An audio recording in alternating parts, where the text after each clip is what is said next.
Skillify by Amity University Online. Hi, I'm Nitika Khanna. I welcome you all on the behalf of Amity University.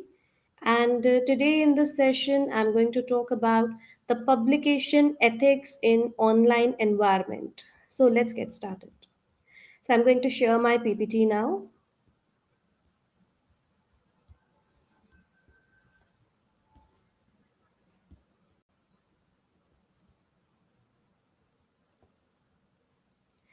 So we are here to get a discussion on publication in online environment and ethics related to it.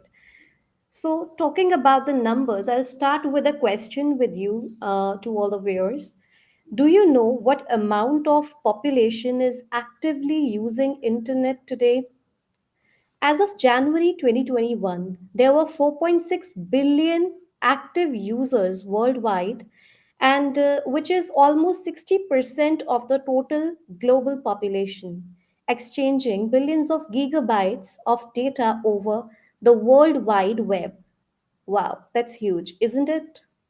One more interesting fact here is that out of the total population using internet today, 92% are accessing the internet via mobile devices, which is the most easy and the accessible way to use internet and which has dramatically changed the way people communicate with each other globally, put their thoughts and beliefs across and share information online, be it health practices and issues. For instance, let's say your power yoga lesson, or identifying symptoms of a potential disease, or even looking for medicine salts. We use internet, or maybe towards looking towards national or international headlines, trending stories worldwide, knowledge and skills, business and investment solutions, and whatnot. Variety of fields and one-stop solution to all is internet today. It is actually overwhelming to understand that how internet has changed lives of most of us over the past few years. It has broken all communication barriers in a revolutionized setting. But this better accessibility and exposure comes with a cost of widespread misinformation too, which we should be very careful of. Sometimes fake news and fabricated articles, which has become real issue in the recent times, are used to describe false or exaggerated stories which are published online by organizations with questionable motives. This is an issue because there is a little amount of work that basically focuses on the use of information literacy to assist people in critically accessing the online information and the news, especially, which in a way or other is modifying our belief systems and the mentality. According to a Stanford study, only 25% of the high school students were able to identify an accurate news story when compared to a fake one. You must be amazed to know that students also had a hard time distinguishing between real and fake photographs or authentic or staged videos sometimes. Interesting. We too did not get any period scheduled in our school to learn this skill. So let us learn it now. To have media literacy and to think or consume critically the information which is presented to us online, one must note these five C's for critical consuming. The first one is context. Firstly, whenever you look at one article, you must check that when was this article written and where does it come from? Have any of the events mentioned changed since then? Or is there any new event or information that could change your perspective about it? Always try and read beyond the headlines. The next one is the credibility.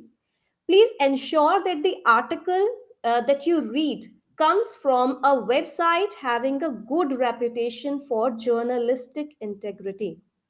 Check whether the authors or journalist credentials are given and are clear enough. Is the article sarcastic in a way, or is it an advertisement posing as a real news story? You must be able to backtrack your story link as well to a reputable homepage. If you can determine that the person writing the article is truly qualified, then probably the article is accurate and the information presented is good.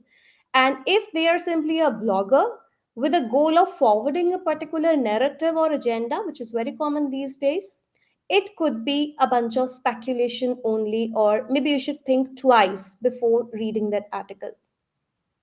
Next thing, the third C in the five C's of media literacy could be construction. So you must never take a news or a blog post at its face value and should always be able to analyze the construction of the article. At this stage, you must not forget even to challenge your own assumptions and biases towards the story. Distinguish between the facts and the opinions in the article. Try and find the backing of facts and figures mentioned by some regulating authorities or the board members.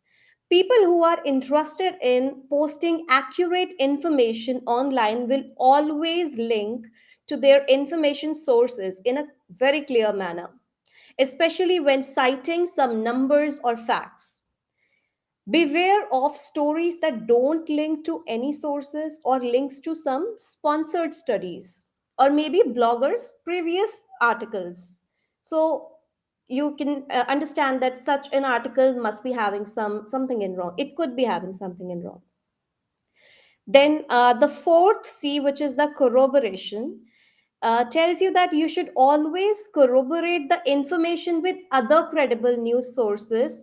Make sure that the article you are reading is not the only source making this claim. Also, remember that you are an honored taxpayer and responsible citizen of the country. So, never ever become a passive consumer of the news articles and other type of data published online. Instead, you should always make an effort to keep your critical thinking skills sharp and active. The fifth C and the last one is comparison. Always compare the pieces of information that you get to other sources to get to know the different perspective about the story. Try and find other credible sources from similar areas of the ideological or political spectrum to get variety of thoughts and a bigger picture of what is happening around so that you could reason before reacting. Now, summing up these ideas on media literacy, let me list five major characteristics of an ethical author while publishing online. So, the first one is the information which is published should always be accurate and fact based, backed up by pure research. Choice of words which the author uses here and the voice or tone should be must be in a way which serves the reader with simplicity and without sensationalism. There must be no room for fabrication that must be understood by all of us, and credibility of facts should be checked and published online without an intent to do harm to others. Articles reaching the widespread population here must be thought provoking and emotionally inspiring. And such articles must be impartial and inclusive of all the relevant points, avoiding any propaganda techniques in picture. Now, in the end, I would like to address all the new age publishers of online world and sensitize them for this amazing job they do before putting anything for the consumption of widespread population on the internet platter, you must always remember that you are influencing the belief systems, habits, mentalities, how people look at the society, and consequently to you as well. You build an ecosystem here, and people may be endlessly copying you. So you hold an accountability to whatever you publish and share with public. Next thing you should understand here is avoid being carried away by fancy terms and try to find the deep meaning in the articles you publish. Be very, very careful about the irreversible damage one could make by not paying attention to the detailing that you give in your articles. Lastly, there is enough distortion or negativity in the world already. So please contribute to more light than darkness and be very cautious of distributing more doubts and insecurities than knowledge. Now, I will show you a short clip or a video which I came across a few days ago, just on a lighter note for some giggles. So let us Turn a little start. bit to decision making for a second. You said before that I don't believe in taking right decisions. I take decisions, then I make them right. How did you come to build that philosophy? I'm sorry, I'm going to upset you, but Facebook or Twitter that made that statement, it was never made by me. That's not you. Well, that's awkward. So my message to all here is never to land up in that awkwardness. And thank you all for viewing, be the viewers in my session today. And that will be all on publication ethics and online environment from my side. Thank you all.